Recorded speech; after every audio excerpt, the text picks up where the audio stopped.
Hi everybody, this is Craig Tanner for The Mindful Eye and the photo of the week on the Daily Critique. This week's photo of the week was created by Jane, who is an advanced photographer from Texas. Jane recently created this image on my Spirit of Whidbey Island workshop. We had quite a bit of fog in the mornings on this workshop, and we had one morning that was particularly foggy, very dense fog, and that's the morning when Jane created this image. She shot with a Nikon D300 effective focal length of 50 millimeters, and the exposure trio here is ISO 400 f13 in 1/4 of a second. One of the things I really like about this image is Jane is working with the subject matter here, an old forests on the coast of the American Northwest. These forests get a lot of moisture, and because of that they tend to be very, very dense, very big trees, lots of undergrowth, and you get what can be a rich tapestry of information, but there can be so much information that it can become very chaotic. And I love the way Jane is working here with a very dense field of information, but for me as the viewer, I'm still getting a sense of unity and balance and visual closure, and I get a sense that I can move around in this image, go from near to far, move from left to right, and really enjoy all of the different things that are happening instead of being overwhelmed by them. So let's talk about a couple of potential powerful takeaways if you find yourself in a situation where you really want to photograph.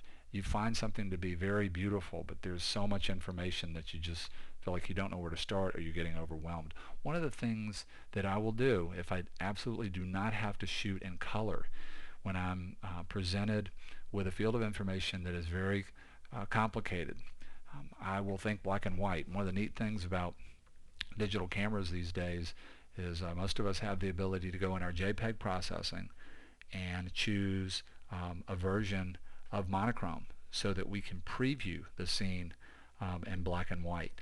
So just the idea of going to black and white a lot of times can allow us to work with a much more chaotic field of information than we may be able to get away with if we want to work in color, if we want to work traditionally, if we're trying to push towards the idea of visual unity and balance and visual closure for the viewer. Another really powerful concept that Jane is working with here, that even though she has a lot going on, she still has one subject to me that is visually dominant, and it's a touchstone subject in the image. It's an anchor that I can come back to and get sort of grounded in the image, and then go back into the other areas. And that's very classical if we want to talk about classical design.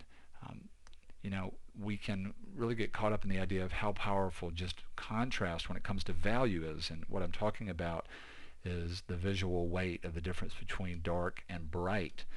But contrast also has weight when it's just conceptual, when the subject is just different from other things from a conceptual standpoint. And this subject not only represents the classical kind of contrast that we think about, where we're talking about the difference between light and dark, it's also conceptually very different than anything else in the image.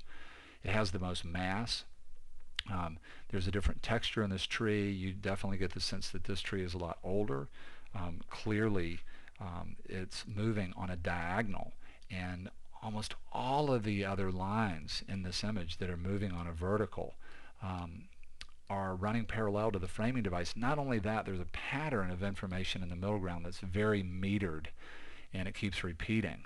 And then this is closer, it's bigger, it's cut in a way that's very different, it's moving on a diagonal, and it just ends up taking on an enormous amount of visual weight, and it creates a real strong anchor. It creates a place to come back to. Without this, you might not really know where to come into the image. Once you get in, it may be harder to move around. So just the idea of a visual anchor, that concept can be very, very powerful. You can get away with a lot more chaos when you have one subject like this. The other thing that Jane is working with here in a very powerful way is just value. Now in black and white, even though there's a lot going on, there's some degree of simplicity of separation of tone from near to far. In the foreground area, you have these plants that are bright, and then there's a shadow right behind them, so it's defined as a fairly simple lyrical space shape that's close, that's low. It gets darker right in here, and then in the middle ground you have these sort of dark mid grays that represent the metered pattern of the trees playing out.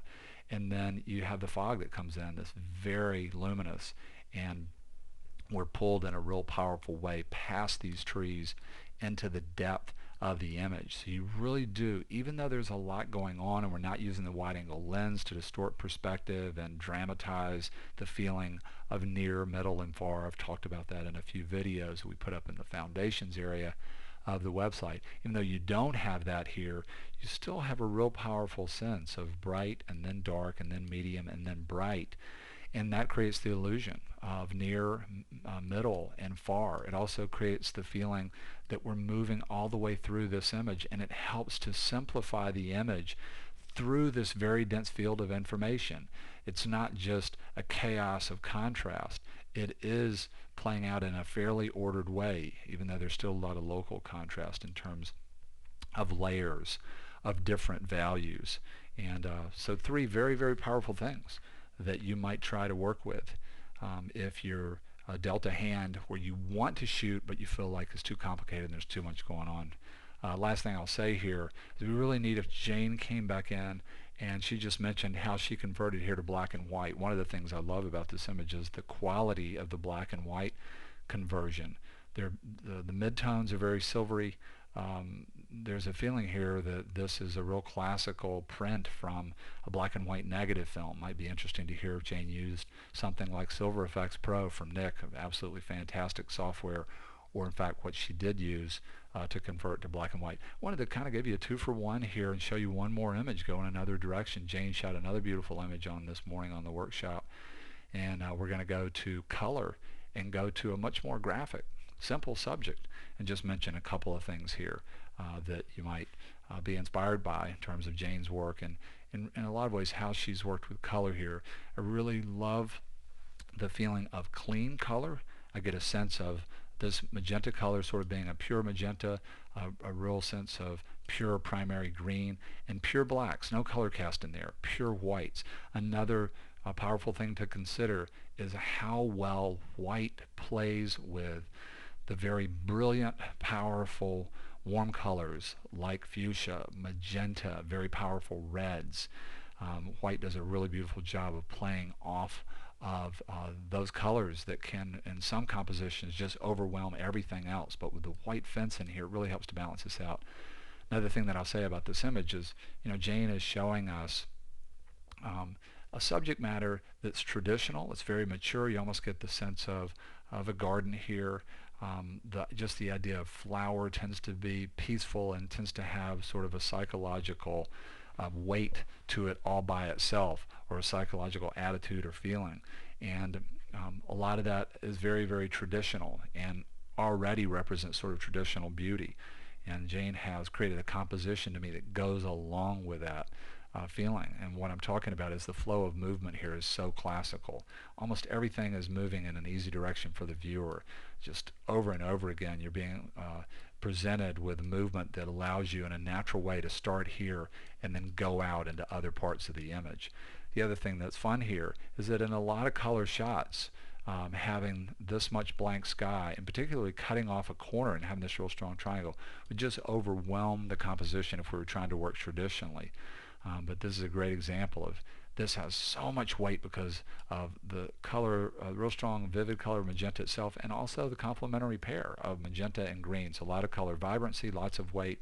The fence, very high contrast, very bright subject. And so in this case, to me, this real strong cutoff, bright, smooth, high contrast corner, you really almost need this here to be able to balance all the information that's over here. You also get a really beautiful sense of kind of triangles that are pushing back and forth.